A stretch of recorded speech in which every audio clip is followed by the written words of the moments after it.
नमस्कार दोस्तों, स्वागत है आपका एक बार फिर से आपके अपने चैनल क्रिप्टो विद एसबी में। और मेरे वह दोस्त जो आज फर्स्ट टाइम चैनल देख रहे हैं, जुड़े हैं, वीडियो देख रहे हैं, उनको बता दूं मेरा नाम सुशांत बख्शी है। और मैं इस चैनल पे क्रिप्टो और शेयर मार्केट से लेके क्वालिटी कंटेंट बनाने की कोशिश करता हूं। अगर आपका इंटरेस्ट है क्रिप्टो या शेयर मार्केट पे क्वालिटी कंटेंट देखने का, तो आप इस चैनल पे जुड़ सकते हैं। और इम्पॉर्टेंट बात, सब्सक्राइब करना ना करना आपकी मर्जी, लेकिन सब्सक्राइब करोगे तो बेल आइकन जरूर दबा लेना। वो इसलिए कहता हूँ क्योंकि मेरे काफ़ी सारे दोस्त जो है वो चैनल पे जुड़े तो हुए हैं, लेकिन मैं कब कौन सा वीडियो पोस्ट करता हूँ उनको इसकी नोटिफिकेशन नहीं जाती। अब दोस्तों बात करूंगा आज किस टॉपिक के ऊपर, कि जो नया क्रिप्टो कानून जो लागू हो गया है वो क्या कहता है और कैसे आपको इसका इफेक्ट होगा। वैसे तो आपने काफ़ी सारे यूट्यूबर के वीडियो देख लिए हैं, मेरे पास डिस्कस भी कर रहे थे, लेकिन एक बात बता दूं, हर यूट्यूबर की अपनी सोचने की ताकत है, सोचने की शक्ति है, लेकिन जैसा कानून कहता है, जैसे कानून में प्रावधान है, आपको वो मान के चलना है। कानून ने कहीं नहीं बोला कि आपको अपने क्रिप्टो एसेट्स डिस्क्लोज करने हैं। तो मेरे एक दोस्त पूछ रहे थे कि सर क्या क्रिप्टो एसेट्स डिस्क्लोज करने हैं? बिल्कुल नहीं करने, ऐसा कहीं भी प्रावधान नहीं है। क्रिप्टो की ट्रेडिंग को लेकर यह कानून है। कानून क्या है वो भी थोड़ा विस्तार से चर्चा करेंगे। और दूसरा, मेरे एक दोस्त टेलीग्राम चैनल पे मैसेज कर रहे थे कि क्या जो कॉइन उन्होंने पहले खरीदे हैं 1 अप्रैल 2022 के पहले खरीदे हैं, उन पे भी टैक्स देना होगा? बिल्कुल देना होगा। जब भी आप बेचोगे जो भी प्रॉफिट होगा आपको डिक्लेयर करना होगा और उसके ऊपर टैक्स देना पड़ेगा। अब हर चीज जो है 1 अप्रैल से महंगी हुई है, खाने की चीजें महंगी हुई है, तेल कंटिन्यूस महंगा हो रहा है, दवाइयां महंगी हुई हैं, लेकिन इन सारी महंगाई के बीच में जो सबसे महंगा हुआ है वो है क्रिप्टो पे ट्रेडिंग करना। जी हां, अगर आप माइनिंग कर रहे हैं, आपने हार्डवेयर लगाया है, मान लीजिए आपने 10 लाख 20 लाख 50 लाख रुपया लगा के हार्डवेयर लगाया है और आपको माइनिंग से प्रॉफिट होता है। देखिए दोस्तों, एक बार इन्वेस्टमेंट तो आपने कर ली माइनिंग के लिए, और उसके बाद आपने 6 महीने साल एक जो है वो माइनिंग से आपने रिवार्ड लिया और उसको बेचने के लिए गए, तो जो आपने इक्विपमेंट लगाया है उसमें आपको नुकसान होगा, वो आप सेट ऑफ नहीं कर सकते। आपने 1 साल माइनिंग इक्विपमेंट चलाया, सरकार को बिजली के पैसे दिए, सब कुछ दिए, जब आप क्रिप्टो बेचने जाएंगे तो क्रिप्टो पे आपसे टैक्स लिया जाएगा, लेकिन जो माइनिंग इक्विपमेंट है वो आप उसका जो कॉस्ट है वो अपने इससे प्रॉफिट से या सेलिंग से नहीं माइनस कर सकते। एग्जाम्पल, 10 लाख रुपए आपने लगा दिया अपनी माइनिंग इक्विपमेंट में, और साल के बाद आपने अगर क्रिप्टो बेचने के या 2 साल के बाद क्रिप्टो बेचने के आपको 10 लाख रुपया मिला, तो सरकार उसमें से 3 लाख रुपया जो है वो ले लेगी, और बाकी का 7 लाख आपका रहा, लेकिन आपने जो डिवाइस पे पैसे खर्च किए हैं वो आपको क्लेम नहीं मिलेगा। सबसे बड़ा नुकसान है। किसी भी धंधे, किसी भी बिजनेस में ऐसा नहीं है। फैक्ट्रीज को भी जो है वो कम से कम टैक्स के दायरे में रखा गया है, लेकिन क्रिप्टो के साथ इतनी नाराजगी क्यों, वो पता नहीं। अब इसके अलावा दूसरा प्रावधान क्या है?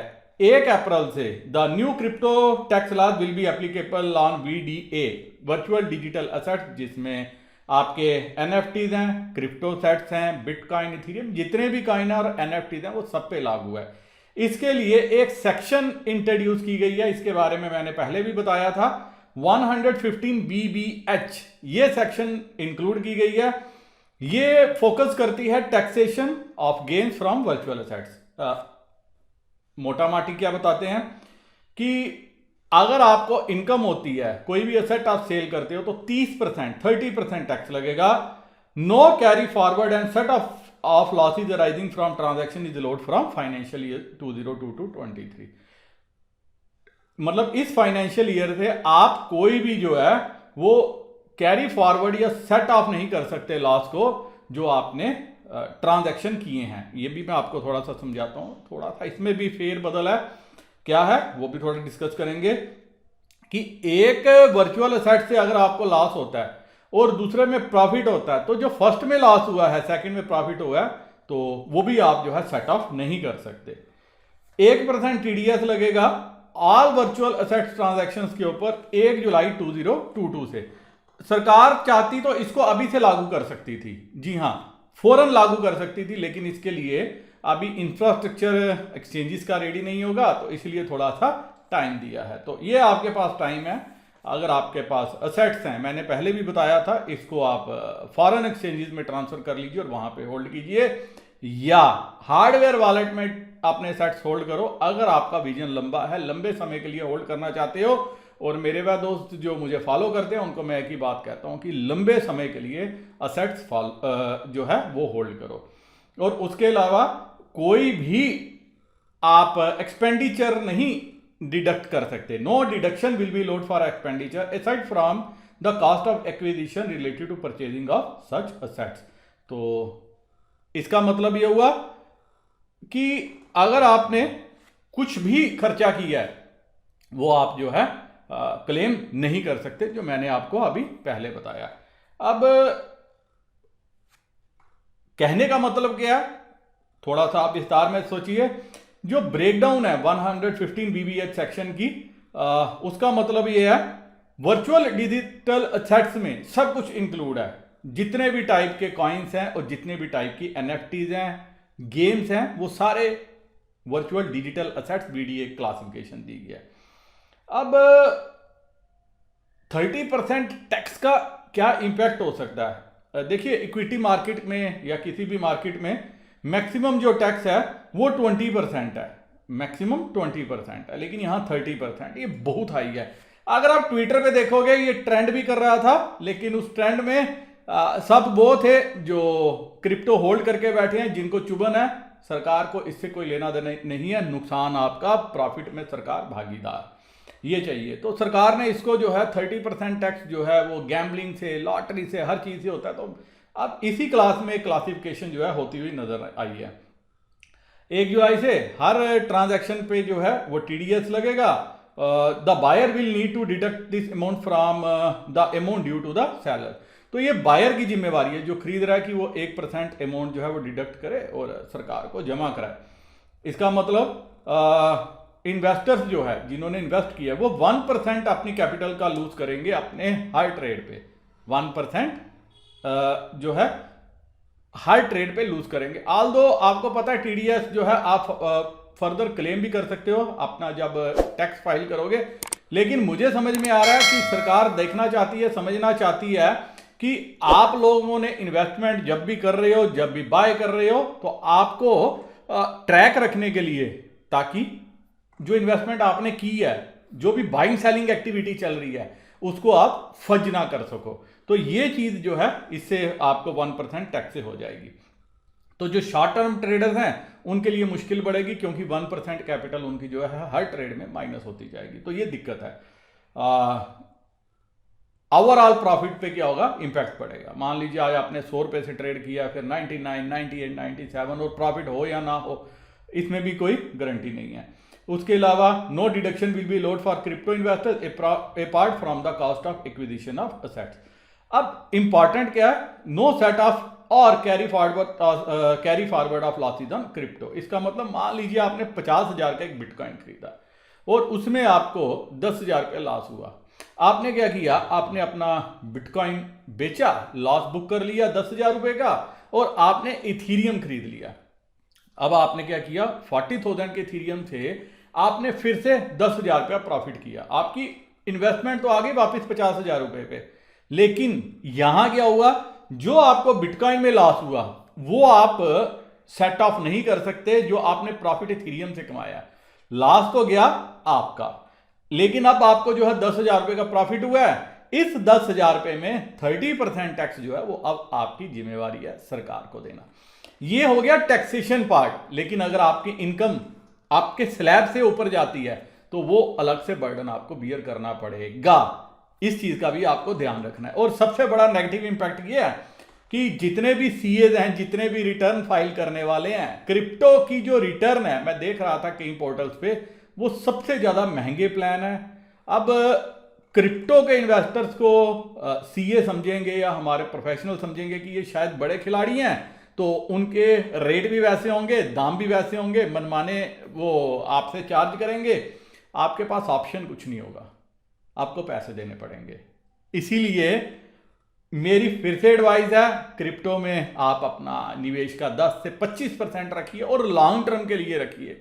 शॉर्ट टर्म ट्रेडिंग मत कीजिए। शॉर्ट टर्म ट्रेडिंग में क्या होगा, अब आपको लॉस बियर करना पड़ सकता है। मान लीजिए आपने असेट्स खरीदा विद ए विजन कि मैं इसको 2 महीने 4 महीने होल्ड करता हूं, प्रॉफिट होगा तो निकलूंगा। और क्रिप्टो में आपने देखा है जिस हिसाब से गिरावट आती है, जबरदस्त गिरावट आती है, तो जो गिरावट है अगर उसमें आपको लॉस होता है तो लॉस अगर बुक करके निकलते हो आपका वो क्लियर कट लॉस है।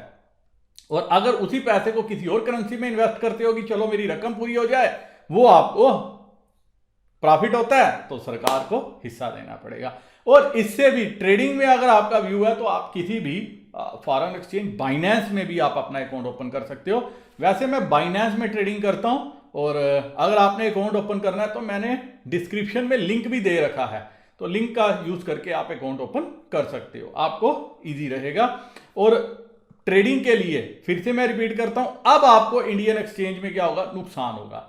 इसीलिए जो ट्रेडर्स हैं उनके लिए बेस्ट ऑप्शन क्या है, आपने इंडियन एक्सचेंज में पैसा डाला, पैसा जो है वो फॉरेन एक्सचेंज में ले गए और वहां जाके आप अपना ट्रेडिंग जो है वो इजीली आराम से कर सकते हो। वही क्रिप्टो ट्रेंड टैक्स को लेके मैं देख रहा था ट्विटर पे ट्रेंड भी कर रहा था, क्रिप्टो टैक्स, क्रिप्टो टैक्सेशन के ही हैशटैग जो है ट्रेंड कर रहे थे। और जब मैंने देखने की कोशिश की, यूथ ने बड़ा गुस्सा निकाला हुआ था। जो मेरे नौजवान भाई बहनों ने कहा कि सरकार किसी भी एंगल में जो है उनको कमाई नहीं करने देना चाहती।